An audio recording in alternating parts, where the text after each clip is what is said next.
He established the Kidney Exercise and Education Program in 2012 and the Kidney Transplant Rehabilitation Clinic in 2018. At present, he is the medical director of the newly established Transplant Wellness Program at the University of Calgary. In today's seminar, Stefan will be discussing Transplant Wellness, a new initiative for patients awaiting transplantation in Southern Alberta.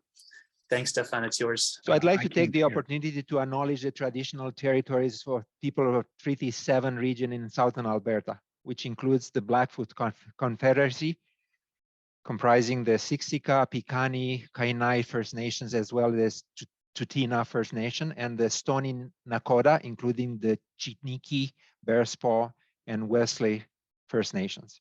The city of Calgary is also home to the Métis Nation of Alberta, Region 3. I'm going to start with my favorite quote about exercise. Mark Twain said, "I'm pushing 60, that's enough exercise for me." And in terms of overview, I would like to touch briefly on the topics of wellness, which is something we hear a lot these days, but unfortunately we don't apply enough and on a regular basis in our practice.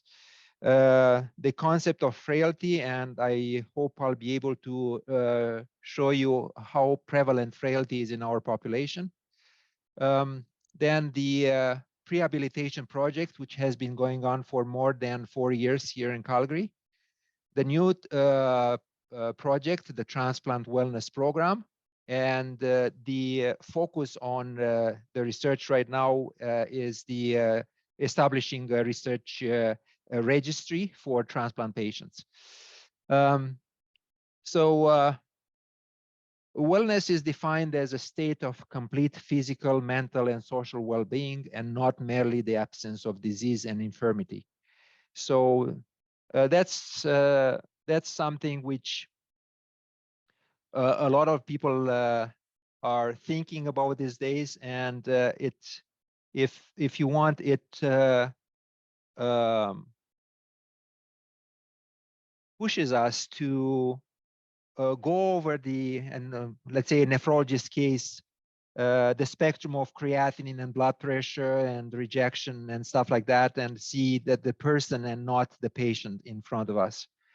The present model of care in Ultra, I hope things are different in the Northern Alberta transplant program, focuses mostly on acute or chronic medical issues and does not address wellness of patients and their families in a comprehensive way. Just to give you some numbers, Ultra takes care of about 1,700 organ recipients. About 1,000 are listed for transplantation. 150 transplant surgeries done per year, approximately. Unfortunately, because of the discrepancy between demand and supply, the wait times have gone up over the last 15 years or so since I joined the Division of Nephrology, and it looks like they are going to continue to go up. Frailty is defined as a clinical syndrome of decreased physiologic reserve and diminished capacity to respond to health stressors. And if one looks at the general population, as we age, we all get frail. And in people who are about 65 years old and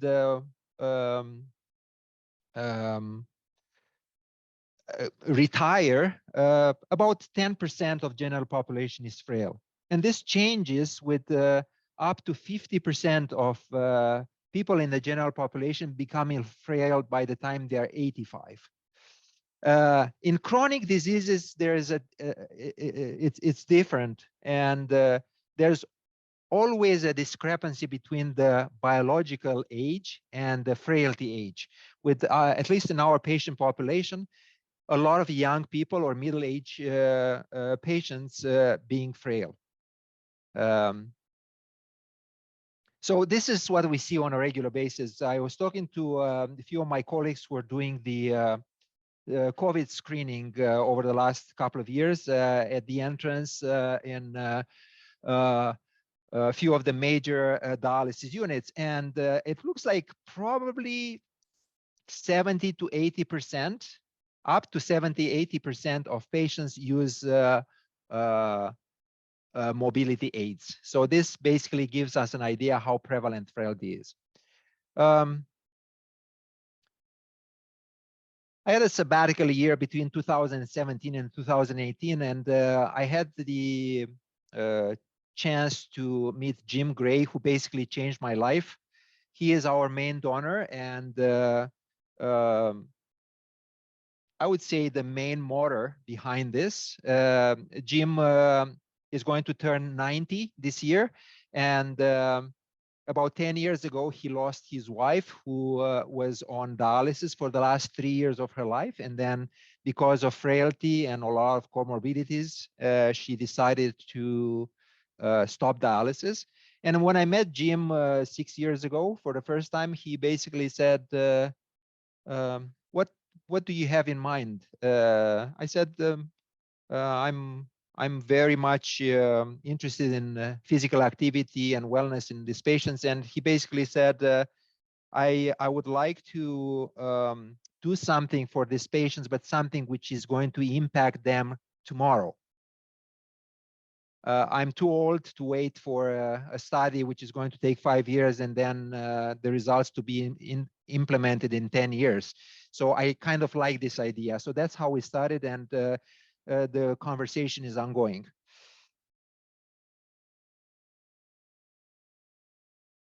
We started with the prehabilitation project in 2018. So prehabilitation is, as you know, an exercise-based therapy program which aims to improve an individual's fitness prior to surgery and results in better outcomes after the surgery.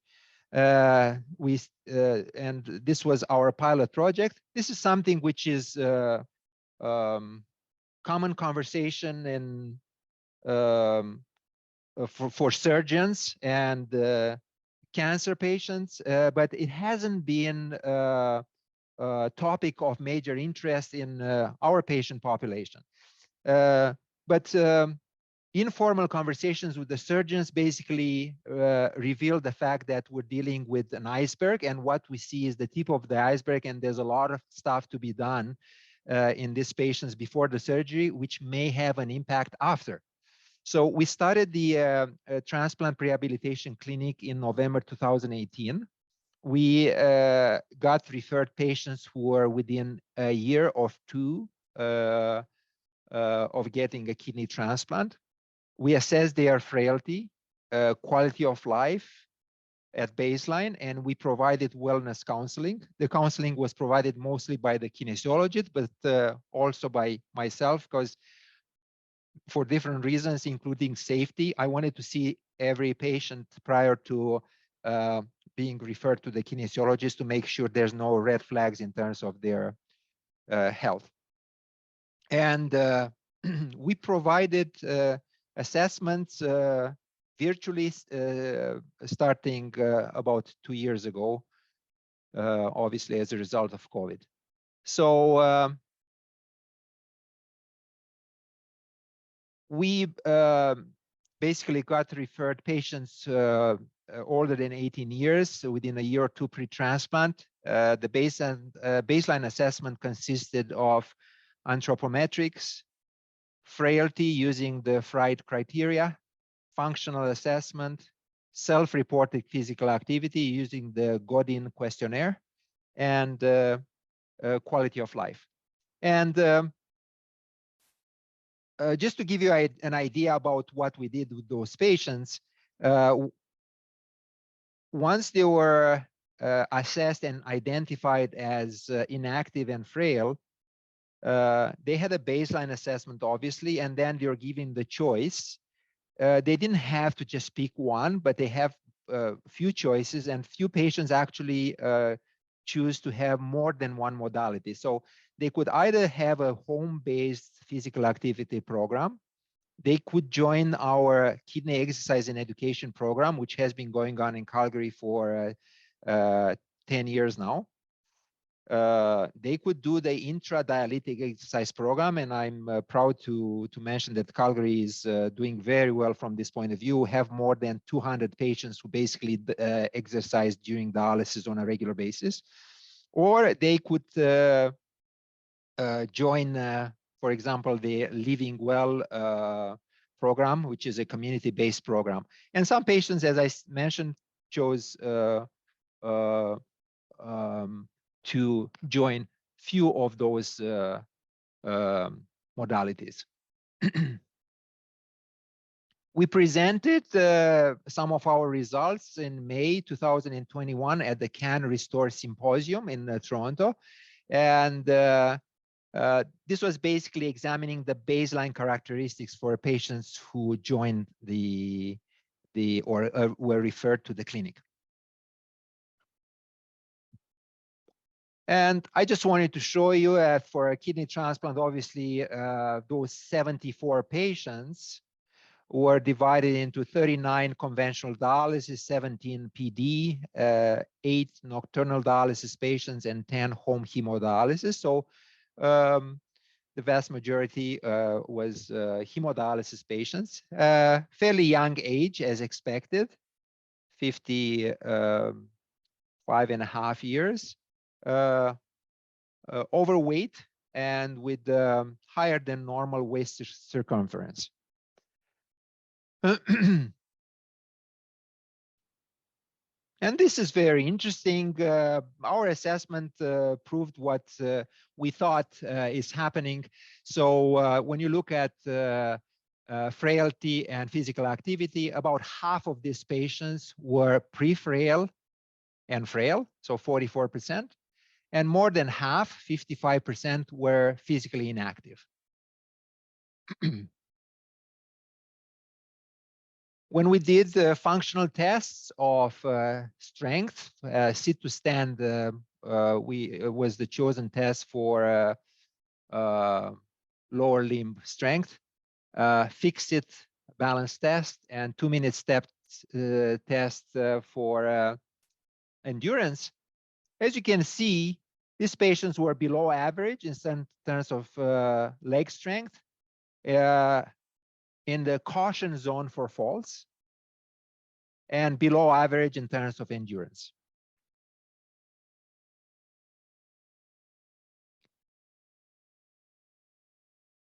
In terms of kidney disease quality of life results,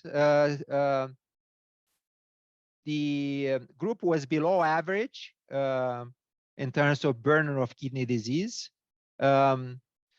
It was above average compared to the study published in 2019 in US. We're looking at huge numbers of both dialysis patients and CKD patients. And in terms of a generic quality of life questionnaire, they were about average. And I'm sorry, those slides are not updated. This is we're trying to get the updated number of patients who were seen in the clinic and transplanted. This is based on the data we presented at Can Restore. And as you can see, out of those 74 patients I presented in the first graph, about 20 here were transplanted. And this is interesting, and this fits exactly what the surgeons are telling us, that out of 20 patients, 7 + 4, so 11 of them were pre-frail or frail. And I think we have 17 patients here. Most of them are physically inactive.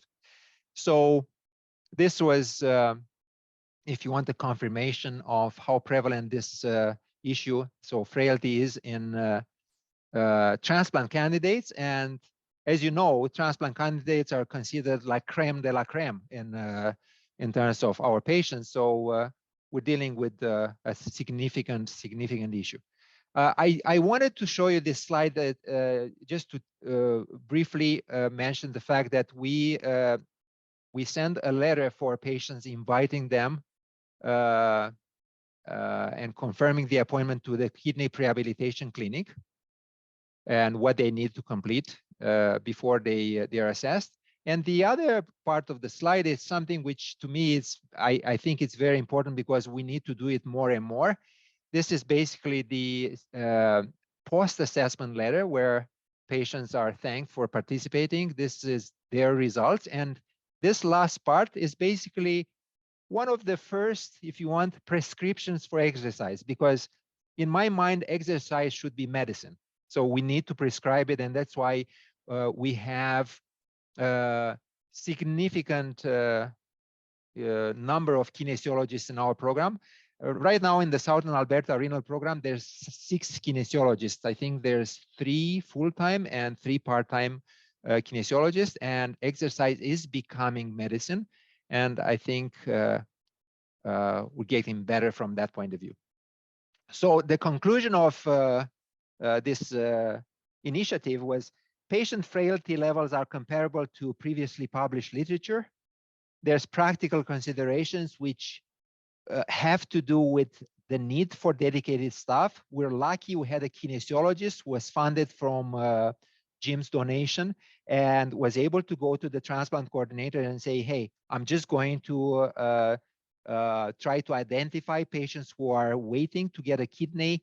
I'm going to show you the files and you just give me the yay or nay for them.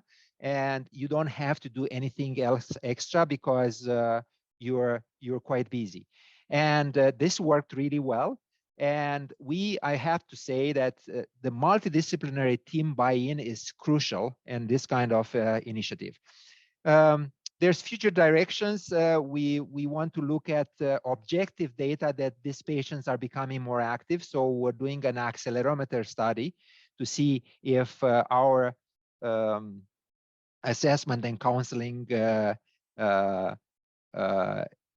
translates into more physical activity, and also compare the subjective information, let's say the Godin questionnaire, with the objective evidence from the accelerometers.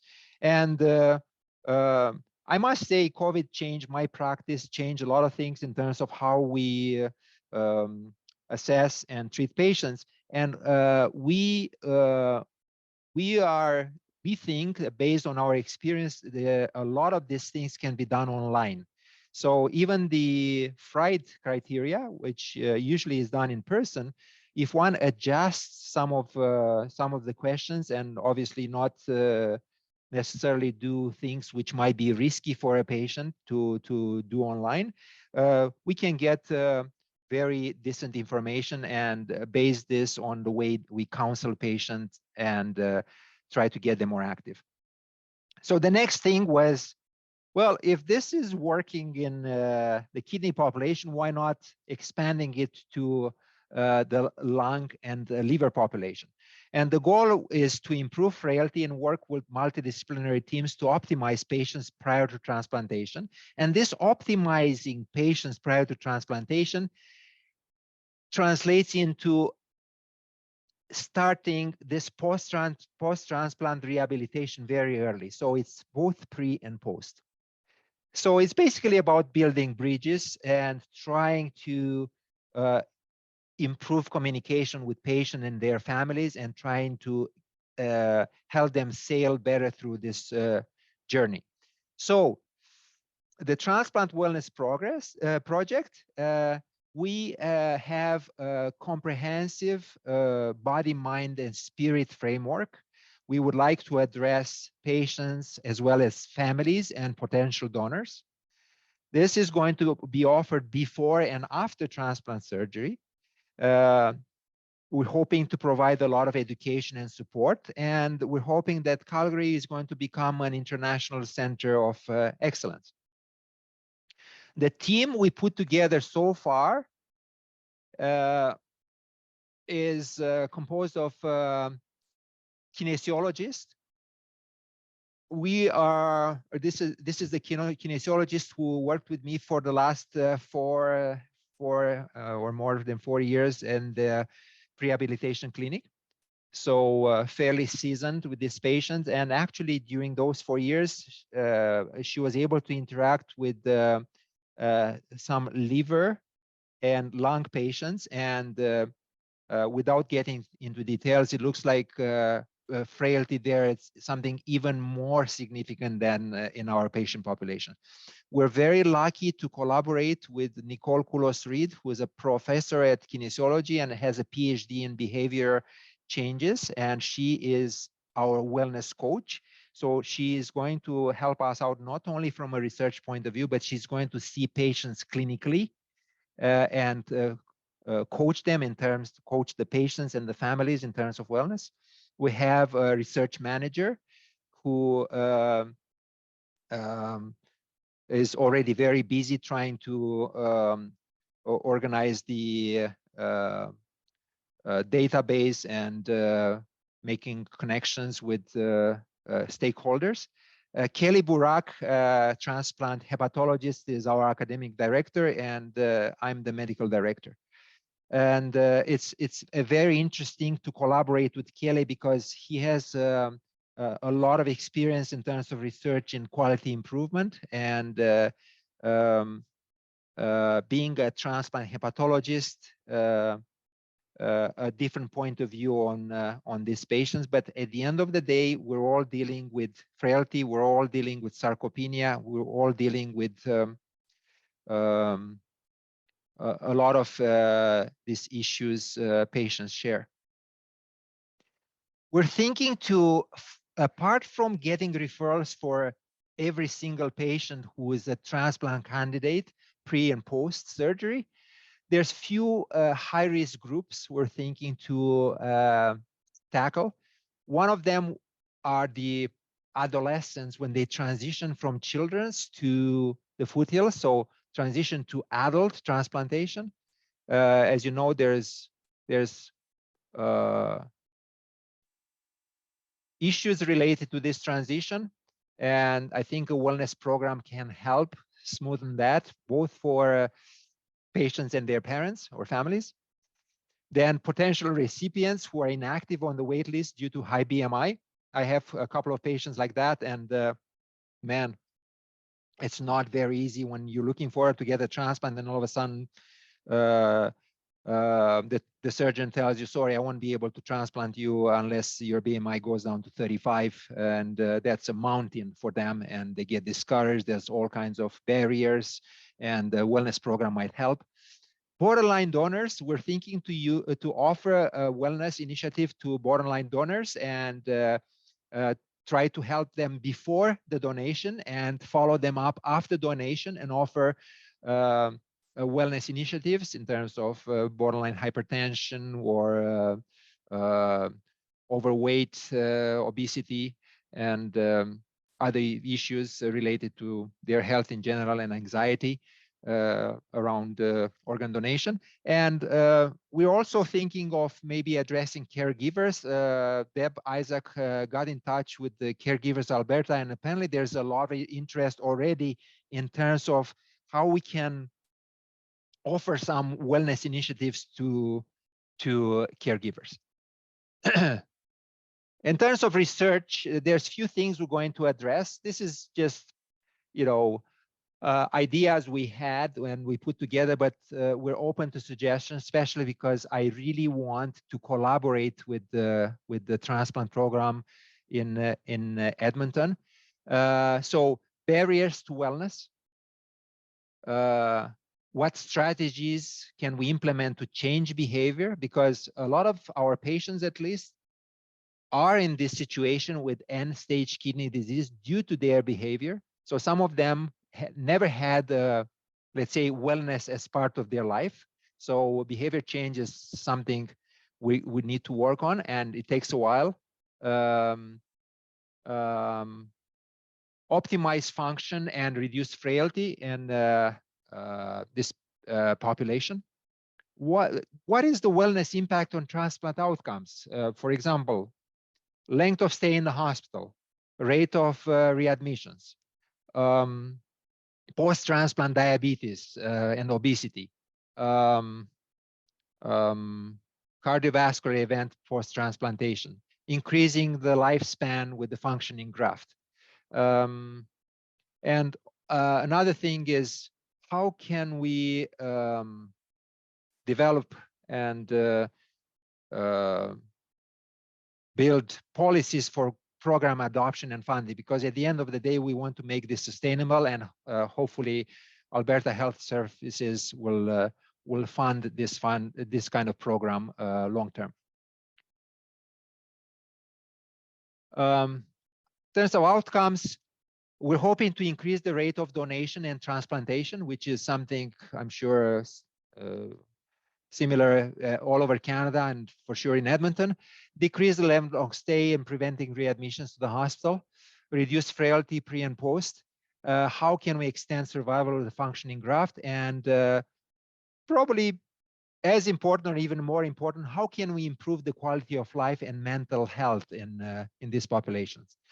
As you know, the hope when we get somebody transplanted is to get them active back to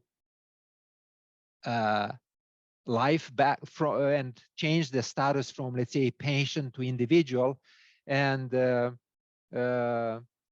have these patients live a productive life, some of them returning to work and so on. But this is not happening in everybody. And actually, there's a lot of patients who still have this sort of I'm sick type of mentality, although they have a well-functioning graft. So that's something we need to work on.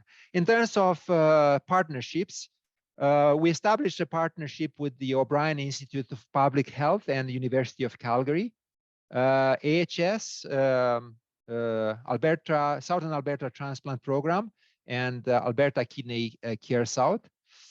Caregivers Alberta, and as I said, there's a lot of interest for collaboration. Kidney Foundation of Canada, which has been instrumental so far in terms of our kidney prehabilitation program, and we'll continue to collaborate with them. And over the last couple of years, I had multiple conversations with Tyler White, who is the CEO of Sika Health and Wellness, and this can apply obviously to patients with chronic kidney disease and end-stage kidney disease on dialysis, but also he is very interested in collaborating with us on the idea of wellness and applying wellness not only to kidney disease patients, but patients who have diabetes, patients who have hypertension, patients who are overweight, and we all know what kind of prevalence this kind of conditions have in First Nations. So for a few minutes, I'm going to tell you about the research registry we're working at. And this is something we strongly think it's a very important first step. I'll talk about eligibility, patient flow, and intervention. In terms of eligibility, we're going to look at adult patients who are active on the transplant waiting list, either kidney, liver, or lung, able to read and understand English because of consent and education they're going to receive. Exclusion criteria: patient has not been cleared for participation in the transplant wellness program by the attending physician. So ongoing medical issues and issues which preclude patients from joining the program. In terms of patient flow, the pre-transplant patient can be approached by any healthcare practitioner in the transplant program for participation. The healthcare provider can receive either verbal or written consent to contact for a patient, and then our research assistant is going to contact them and obtain consent. Once that's done, we're going to have a baseline data collection, which is going to include demographics, medical information, functional fitness, quality of life questionnaires, SF12 and EQ5D for generic, and then disease specific for kidneys, liver, and lung. And then we also obtain information about sleep, nutrition, and mental health using questionnaires. The patient is going to be like it's going to start the wellness program, and then annually before the transplantation, and again annually for 2 years post-transplantation, we're going to continue to collect medical information, functional fitness measures, quality of life, both generic and disease-specific, as well as sleep, nutritional, and mental health questionnaires. And at study end, we are going to wrap it up with the medical information and functional fitness. In terms of intervention, at baseline, the patient is going to have the frailty assessment and Godin leisure time exercise questionnaire. Then time 0, they start the wellness program. The patient is going to have ideally in person, the patient and the family. The participant receives functional fitness assessment plus initial behavior change from the wellness coach.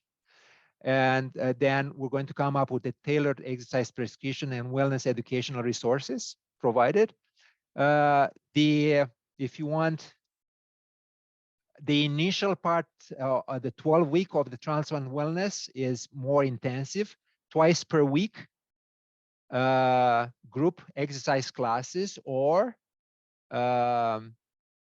supervise an individual program for the first 3 months.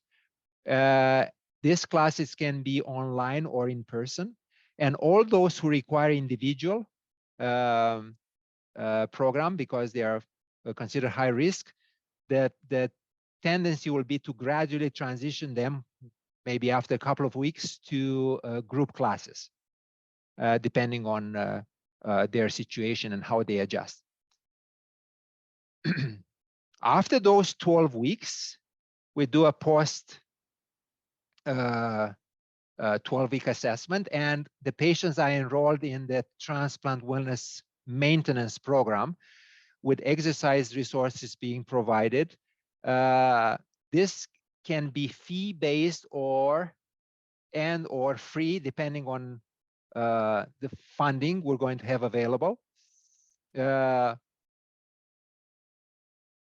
Weekly group classes, and we're going to provide wellness information and resources, both educational and handouts and webinars, with the group coaching access. And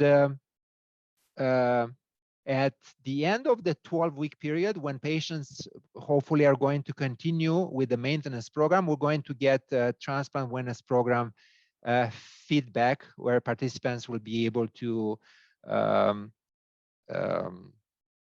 mention about what they think about the program, their satisfaction, and so on. This weekly program, the maintenance, will be continued until the participant receives the transplant, and continue after the transplant up to 2 years. So again, I don't know, maybe we're overly optimistic, but we're hoping to offer this. Nicole, who is our wellness coach, thinks that in order to change somebody's behavior, one needs a prolonged period of time. And this might be something very helpful, both pre and post-transplant. And then the end of the study. So in conclusion, I talked a little bit about wellness, the high prevalence of frailty in our population. I gave you some information about our pre-habilitation project. By the way, we've seen 118 patients in the kidney transplant pre-habilitation clinic so far. Our present project, which is the transplant wellness program, and establishing the research registry. And I just wanted to mention, I think there's a very good potential for collaboration, because we have the liver and the lung patients are getting their transplant in Edmonton. So I think it's going to be good for us to collaborate and see if applying or intervening with wellness initiatives can improve this patient's fitness and improve outcomes around the time of transplant and after. And you have the Alberta Kidney Care North exercise program ran by Dr. Stephanie Thompson and the kinesiologist in the dialysis units, and I'm sure the transplant program probably uses this resource. Down south here in Calgary, we have the Kidney Exercise and Education Program. So I think the two can communicate, and I think this name will change soon from Kidney Exercise and Education Program to maybe Transplant Exercise and Education Program, because we're planning to start classes for liver candidates and lung transplant candidates. And Punita has the Heal Me Pioneer personalized online nutrition and exercise program for patients with chronic disease. And it looks like this benefits patients with liver transplants and lung transplants. And the issue, one of the questions here is going to be, how can we complement each other and try to help especially liver and lung patients when they transition, when they go from here to Edmonton and then they come back. So I would like to thank or to acknowledge Deb Isaac, who is our Division of Transplant Medicine head, and huge supporter of this initiative. And I couldn't have done what I've done and what we're doing without her support.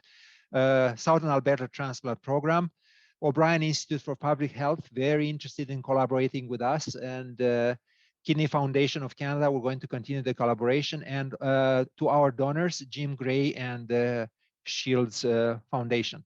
And in terms of my support, I'm very lucky and happy to have a wonderful family. And this is a photo taken a few years ago, and we're trying to be active. And even those days when I come home and I'm pooped after, like post-call and so on, I have no chance with my boys, who basically take care of their dad's wellness. I'm happy to take any questions or hear any comments. Thank you very much. Here, we did not talk about the control group establishing the registry. Do you think we should? It's not. I mean, obviously, there's going to be some issues there, but if you or me, would you address this? Because I'm very fortunate to have Nicole Kulos-Reed and Kelly Burak in our team, and probably a control group will make the data more like stronger. And how would you start having like proposing a control group from scratch, establishing at the time of establishing the research registry?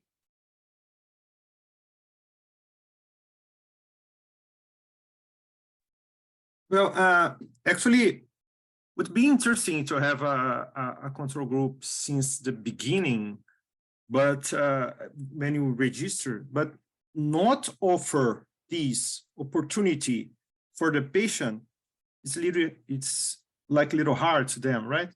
That's what I said about ethical issues.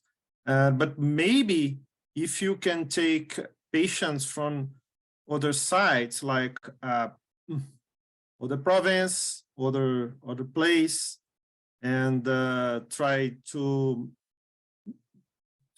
make them having almost the same file of the patients that are in our study, it can make a little stronger.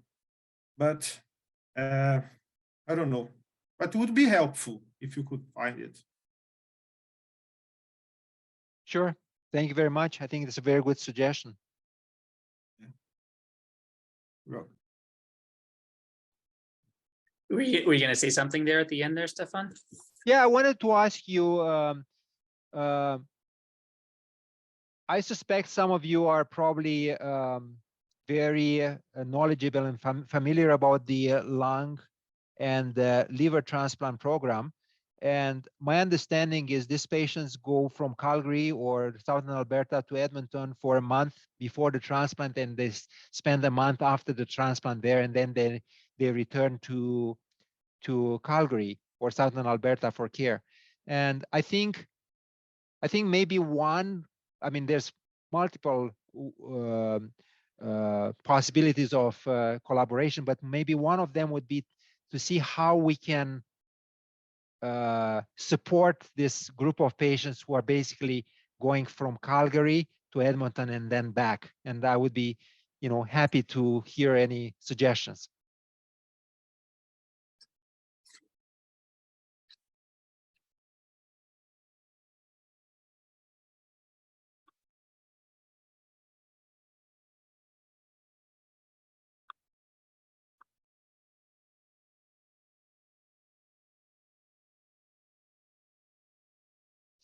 I think there are some comments in there that there might be microphone troubles, Stefan. The lung transplant program in Edmonton, my microphone isn't working. The pre-transplant candidates come to Edmonton for 1 month for education and rehab. After transplant, they stay with us for 3 months. 3 months, yeah. I don't see anything from the liver group. Not sure if anybody's on who can answer that question from our liver group.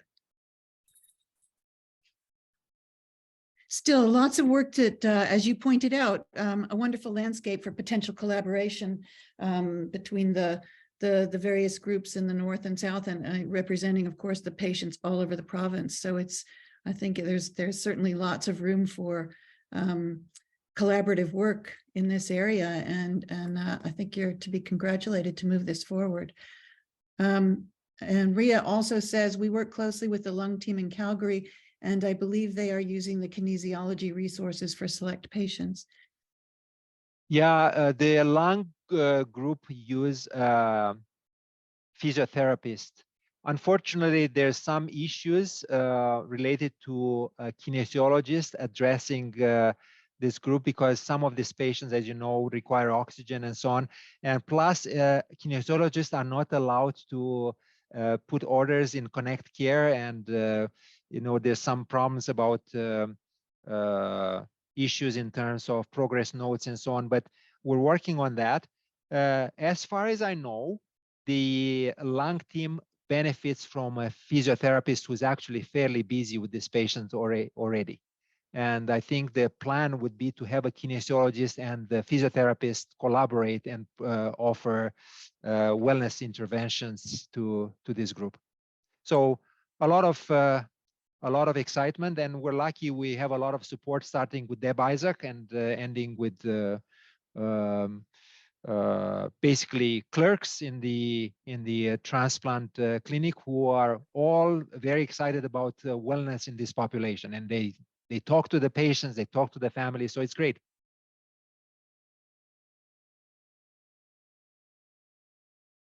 Okay, thanks so much, Stefan.